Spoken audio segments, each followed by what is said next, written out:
My name's Cody. I was born in Moncton, New Brunswick in the Maritimes. Made my way out here to the prairies about a decade ago. And I didn't grow up in the church. I don't come from a Christian family or a background of faith, as some people would say.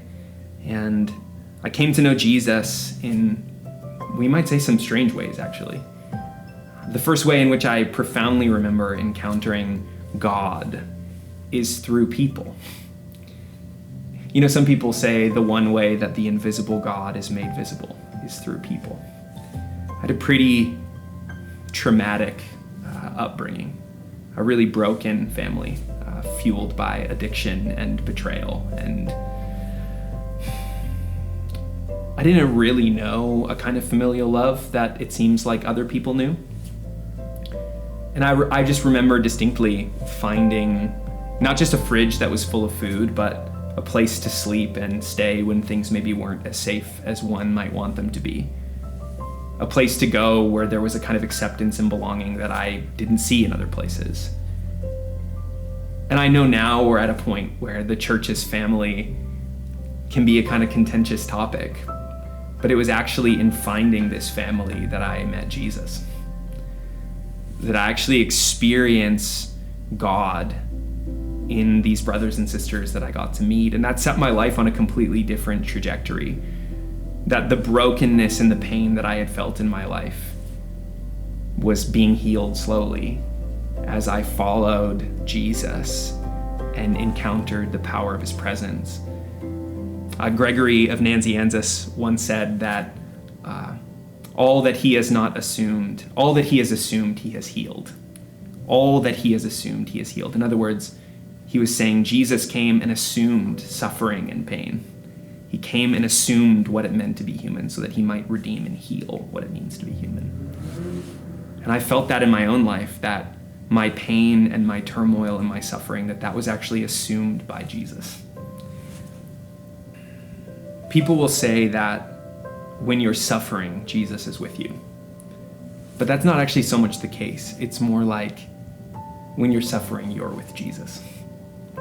Because he has borne all things in his flesh. He's taken on what it means to be human in order that he might heal what it means to be human. And I found that to be true in my own life. Yeah, it's incremental and it's slow, and I wish that it all happened at once. And I wish I could point to one day in particular where I said I prayed this prayer this one day and everything was different from that day on. But the truth is, it's been a lot of really slow and honest decisions to follow Jesus, even when it's hard. But what I found is that the more that I've said yes to Jesus, the more that I've allowed him to assume my brokenness, the more I find healing and newness and restoration.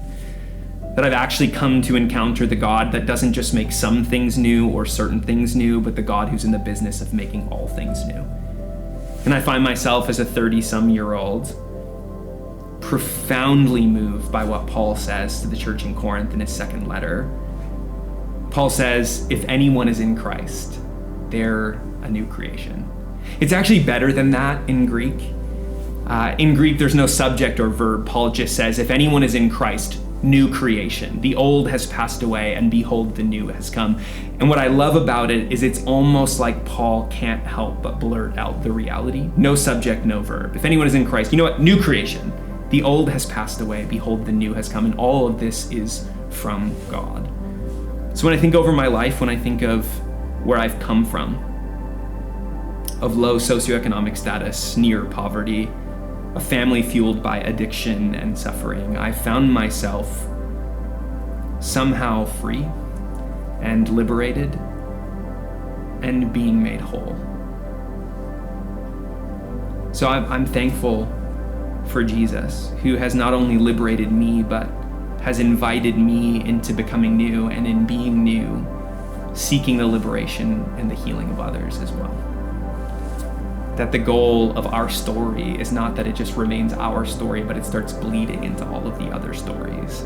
That we realize that our story is actually not our story, it's God's story. And as we allow our story to bleed into God's story, we find that a lot of other stories are also finding healing because of Jesus.